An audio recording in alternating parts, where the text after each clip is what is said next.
अस्सलामुअलैकुम, मैं हूं फ़ारूक ज़फ़र। इस वक्त मैं मौजूद हूं कराची के इलाके सफ़ूरा चौरंगी पे। एक ऐसे घर में आया हुआ हूं जहां एक खातून रहती हैं जो कि 8 साल से बीमार है। क्या हुआ है उनको, उनकी तबीयत के अंदर क्या मसला है?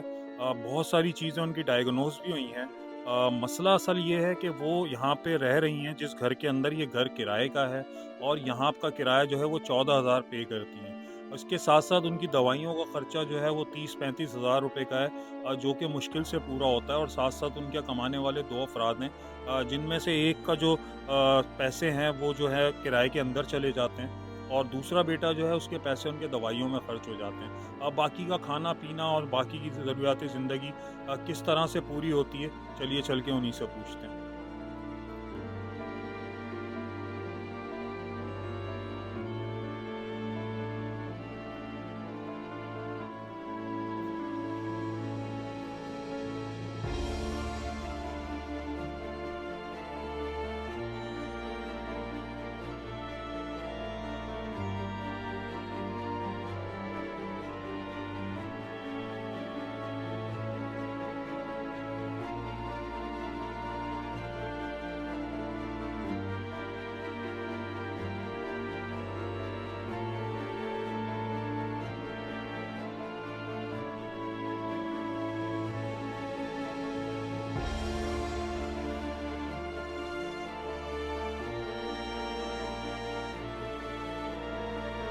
ये ठीक हैं? शुक्र अल्लाह के ठीक है। क्या हो गया? क्यों इतना बीमार हो गई आप? खाली दिमाग हो गया, इसीलिए तबीयत खराब हो गई। दवा जहाँ बहुत लिए फिर फायदा ना होता। कितने साल हो गए आपको बीमारी? 8 साल हो गए। 8 साल हो गए। यानी मतलब 8 साल पहले आपके जब शौहर का इंतकाल हुआ था, जब से? हाँ, इतने उर्दू आपको सही नहीं आती है? हिंदी आती है। हिंदी आती है। हाँ, तो इनको उर्दू नहीं आती है। बाकी हम भाई से बात करते हैं। ये आपके बेटे हैं बड़े? सर मैं आ जाता हूँ।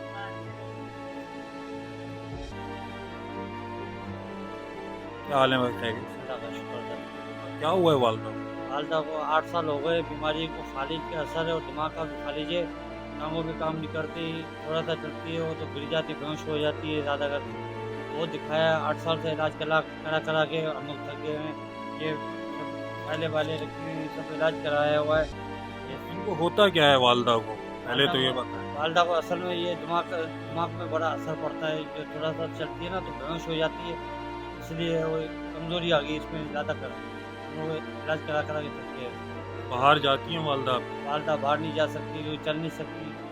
जैसे हम लोग चलाने की कोशिश करते हैं तो आगे तक जाती तो बेहोश हो जाती, चक्कर आ जाता है, अच्छा, बेहोश हो जाते हैं। बेहोश हो जाती है। वो इलाज करवाया हमने, 8 साल से जो कमाते हैं बीमारी के पीछे दे रहे हैं। कितना, आप क्या काम करते हैं आप? सर मैं तो मज़दूरी करता हूँ। कितना कमाते हैं महीने? महीने का ये 17-18 हज़ार रुपये बन जाता है मेरा। हम दोनों भाइयों का जो तनख्वाह है मिला के भी हो ना, इनकी बीमारी का कम से कम 35-40 हज़ार रुपये खर्चा होता है महीने का। हम लोग जो है ना बीमारी में दे रहे हैं, ऊपर से घर किराए का है और ऊपर खर्चे भी है, खर्चे पूरे नहीं होते, फिर किराए वाला भी हमारे को तंग करता है। और किराया नहीं पूरा होता है हमारे पास, मजबूर हो गए हैं सर। कम से कम 35-40 हज़ार जो कमाते हैं वो वालदा की जो है ना इलाज के पीछे लगा देते हैं। अच्छा, तो इनकी दवाइयाँ तकरीबन 35-40 हज़ार रुपए की? 40 हज़ार रुपये की आती है सर। हमारे को जो है ना मदद की जाए, जो है ना हम लोग मजबूर हैं। अब इस टाइम जो कमाते हैं हम लोग अपने वालदा की जो है ना इलाज के पीछे लगा रहे हैं, फिर भी दवाइयाँ भी पूरी नहीं होती है और ऊपर से खर्चे भी हैं और खाना पीना किस तरह से करते हैं आप फिर? खाना पीना सर कभी खाते हैं कभी नहीं खाते हैं। एक टाइम का खाते हैं, दूसरे टाइम का देखते हैं, मगर ऐसे ही गुजारा हो रहा है। तब आप खाना पीना एक टाइम का खा रहे हैं और बाकी देखते हैं? बाकी देखते हैं सर, कभी भी हो ना आता बंदा आ जाता है दे देता है, कोई खा लेते हैं। वैसे हम लोग एक टाइम का खाते हैं, दूसरे टाइम का देखते रहते हैं, यही हाल है हमारा, मजबूर है।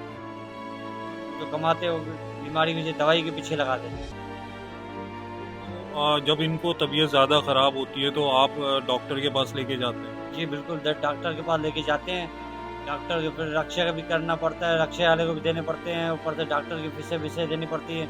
तो हम डॉक्टर को पैसे देने के लिए पैसे नहीं है। आज कल भी वालदा की तबीयत ज़्यादा ख़राब हो गई थी, फिर मैं किसी के पास गया था उधार पैसे लेने के लिए, तो उन्होंने नहीं दिया, फिर मजबूर तौर पे आके फिर या बैठ गए चुप करके।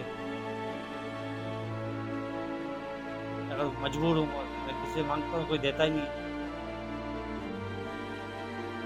तो आप लोग देख रहे हैं कि मामलात इस वक्त जो है वो बहुत ज़्यादा मुल्क के सबके साथ प्रॉब्लम्स हैं, लेकिन कुछ लोगों के साथ कुछ इस तरह के मसाइल हैं, जैसे कि बीमारी हारी के मैं बात कर रहा हूँ। इसमें इनकी जो सबसे बड़ी ज़रूरत है वो इस वक्त जो है वो मेडिसन है, जो इनकी पूरी नहीं हो पा रही है, जिसके ऊपर इनके सारे पैसे तनख्वाह के उसमें लग जाते हैं, और वो उसके अलावा इनके दीगर भी अखराजात हैं, खाने पीने के हुए, घर का रेंट हुआ, और बाकी ज़रूरियातें भी ज़िंदगी, आपको पता है कि सबके घरों के अंदर ये सब चीज़ें हैं। लेकिन आज आप देख सकते हैं हमारे जो मुल्क के हालात हुए हैं इस वक्त, हम एक दूसरे की मदद खुद कर सकते हैं। इस वक्त कोई किसी की मदद के लिए नहीं तैयार हो रहा, लेकिन हम लोग चाहें तो एक दूसरे की मदद कर सकते हैं, बहुत ज़्यादा नहीं, बहुत ज़्यादा नहीं।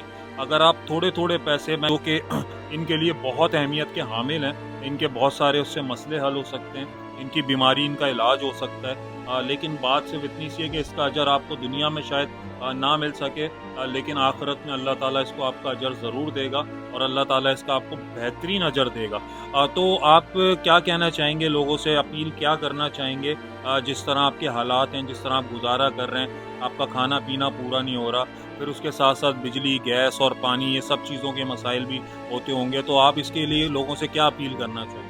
सर मैं ये कहना चाहूँगा कि मेरी मदद की जाए ताकि मैं अपने वालदा की भी इलाज करा सकूँ, और जो मेरे घर के अखराज हैं वो पूरे हो सके, मैं अपने घर का किराया दे पाऊँ, और जो है एक टाइम को खाते हैं, दूसरे टाइम को देखते रहते हैं, अल्लाह ताला करे वो जो दे वो भी खुश रहे। तो इसलिए मैं कहता हूँ मेरी मदद की जाए, मैं इस टाइम पे बहुत परेशान हूँ, वालदा को इलाज के लिए लेके जाना होता है। तो आप जो अपनी वालदा के लिए दवाइयाँ वगैरह पे खर्चा कर रहे हैं, अपनी तनख्वाह, थोड़ा बहुत खाने वगैरह पे भी लगा लिया करें, साथ में दवाइयों का भी अल्लाह ताला इंशाल्लाह इंतज़ाम करवाएं। जी बिल्कुल लगाएंगे इंशाल्लाह ताला। इस टाइम पे जो है मेरी वालदा ही हो ना मेरे लिए बड़ी नेमत है, और इस टाइम पे इसका इलाज करवा लूँगा इंशाल्लाह ताला। मेरी ये 10 सैलरियाँ भी मेरे है ना वालदा के ऊपर कुर्बान है। इंशाल्लाह ताला ये कोई मदद आएगी इंशाल्लाह ताला, पहले वालदा का इलाज कराऊँगा, उसके बाद जो ना बाकी अखराज पूरे करूँगा इंशाल्लाह।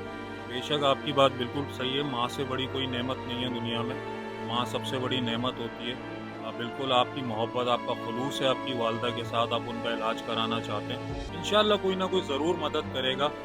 एटलीस्ट मैं इतना कहना चाहूँगा कि ज़्यादा नहीं तो कम से कम इनकी दवाइयों का इंतज़ाम करवा दें।